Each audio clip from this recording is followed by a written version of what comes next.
Alright, we're back at the dump, and Neil just found something interesting in the little wall there. Found an insulator. She's an Armstrong. Unfortunately, it's a pretty common, what they call a CD128. They were used for telephone lines. I think they came around in the late 20s, but yeah, I have a million of these, and this one's damaged, so we're not taking this one. But right now we're looking around for some coins. We had a big rain, so don't see any yet. We're going to keep looking. Alright, well, we're going to start. We pretty much had collapsed that all the way starting here, so we're going to start digging down to the lower, digging down to the bottom. It seems to be where all the marbles and coins are. But I was just digging through here, pulling stuff back, and got ourselves a rifle shell. I'm not sure what this is. I think I see something, and 58. I don't know if that's the date. It would be about right with this dump. This was, I'd say, probably 57 to 62, about there. It operated, so very cool. Well, I honestly don't know why we're out here today. It is so hot and so humid. Down here it's so stifling. But we're at it anyway. We're sweating our I don't know what's off. But Neil was I was just digging up some stuff there, and he actually spotted a marble. And first marble of the dig. Got a neat little one here. Little cat's eye. Alright, keep going. Alright, I got way too tired of digging out that hole there. So, back working at the face. And there's roots, and there's bits of concrete and rocks and all sorts of other stuff in there. But I just spotted something a little round. Another marble.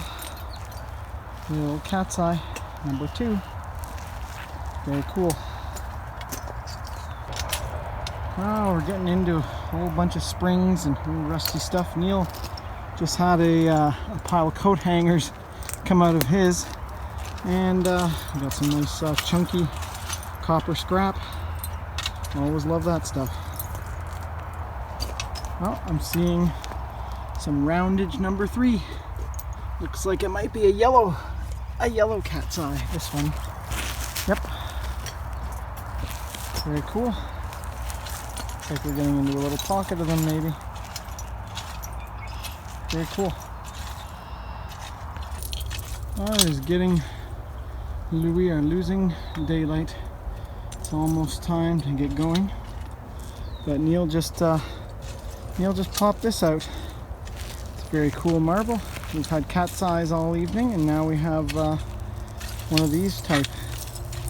These are pretty cool.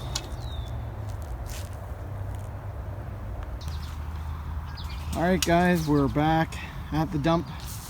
Different time. We're out in the midday heat because my son really wants to get out, so it's a much better day though. We're past that really bad heat and humidity, thank goodness. Still a warm one, but at least we don't have to get covered with bug spray. Got our first find. Haven't even gotten digging yet, but the first thing to do is search for coins.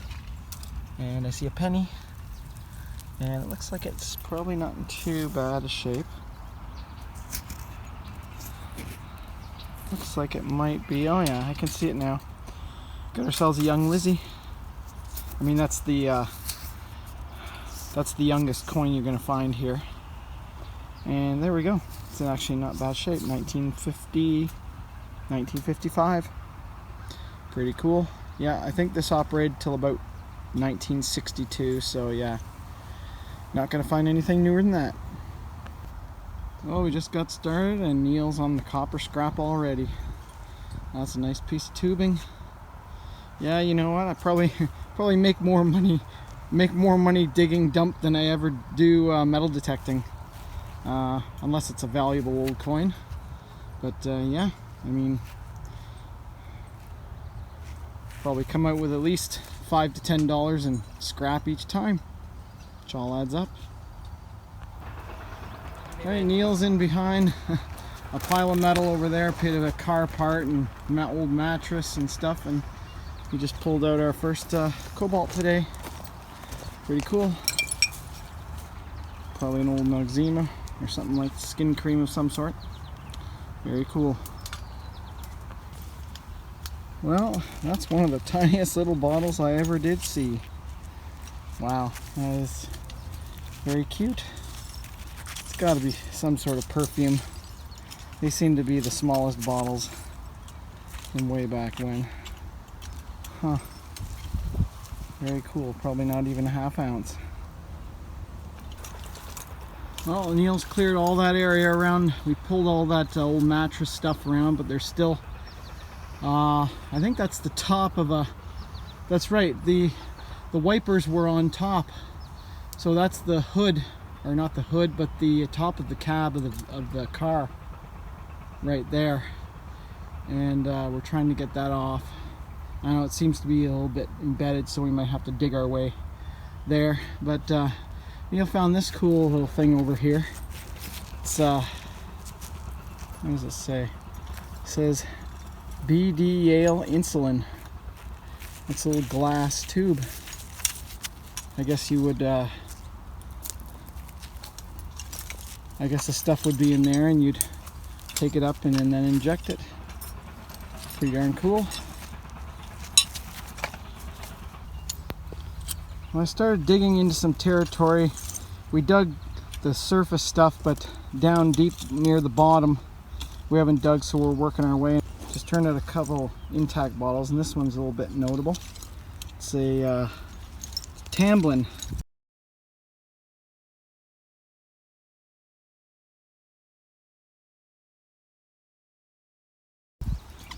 But it's got a stink to it. I don't know if Tamblin was something or someone put stuff in it, but it's got a smell like, I don't know, some sort of, it's kind of like an oily substance in there, and it's got a, I don't know, it smells petroleum based.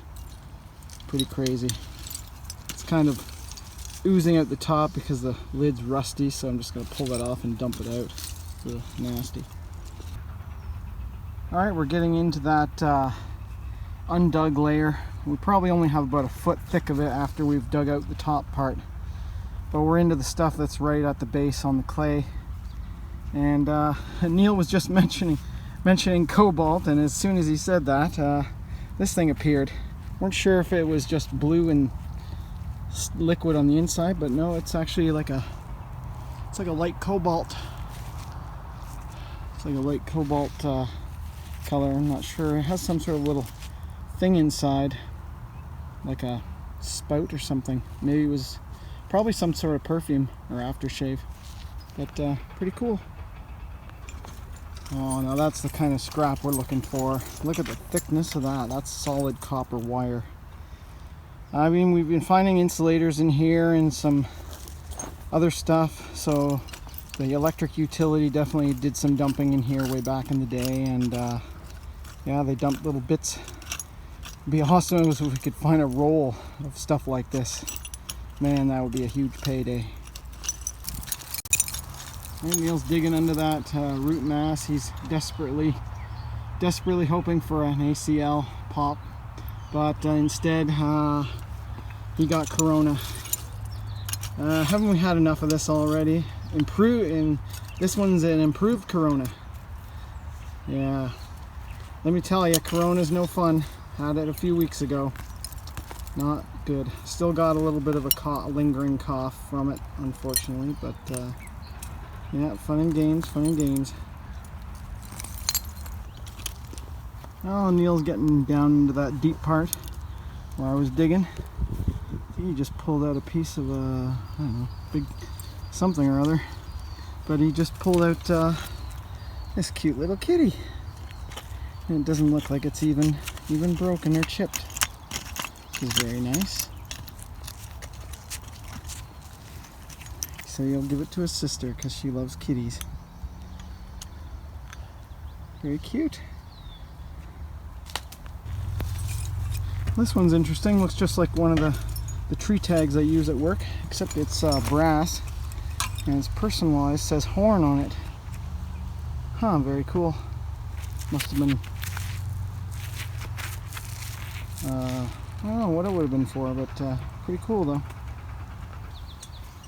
Alright guys, we're going through this area with a fine-tooth comb. We got Neil's small digger and we're just going through the stuff that he pulled out from underneath this root ball of a Manitoba maple stump that the beavers chewed all up last year.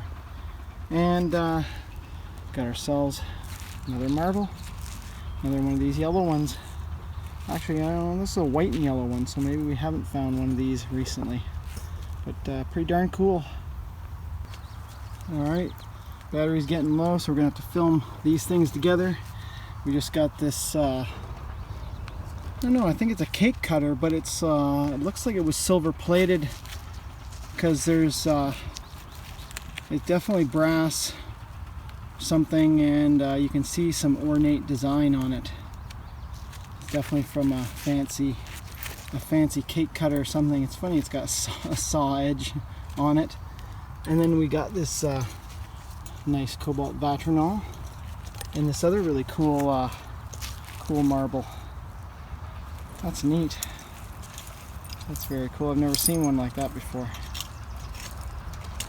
Alright guys, we're back at the dump. Neil's working under there, and today we got the daughter with us. Of course she's shy. She didn't really want to come out, but Neil actually paid her $10 to come out, which is he's pretty desperate. He really wants a pop bottle bad, and he'll hire all the help he can get. Look at that boy go. And we got ourselves a couple interesting bottles down here. We got ourselves a little amber Buckley's. Very cool. And also we had a little a cobalt as well. Probably a little bromo.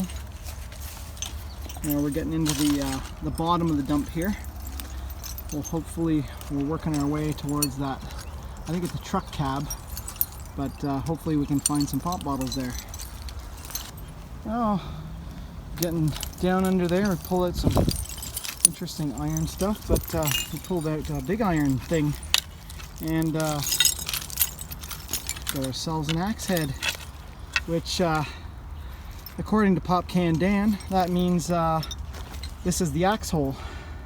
Alright, I switched down to under this big root thing and just released that boulder, and I was digging up there, and Neil's been wanting one all day, and we finally got one. Looks like a soda water Canada Dry, and just as I found that, Neil found what I wanted, a penny. So here, let's make a trade. And Lily's got a button. Alright, let's check this penny out and see what year we got. Alright, we got it cleaned up, and we got a KG6 1945. Pretty cool. Keep going a little bit longer. Alright guys, just after I pulled that pop bottle, I was looking in the dirt, and check this out. We got a button, and it says Penitentiaries Canada. Oh, this is sweet. This is a the town here is a penitentiary town going back to the 1830s, and yeah, if you know if you've heard of the show Mayor of Kingstown, well, this is kind of what this is the town it's kind of based on. The guy who developed the show is actually from this town, and yeah, penitentiary. So this would have been someone who worked at the Kingston Penitentiary probably, because I think back when this dump was going, that's all the one that was open in the area, or there are a few, but most likely from there. Oh, that is sweet. That's a little bit burned, but what's really cool is Neil found a nice cleaning tool in the dump here. It's a toothbrush, and it's got some really stiff bristles for cleaning, so I think I'm going to use this for metal detecting as well.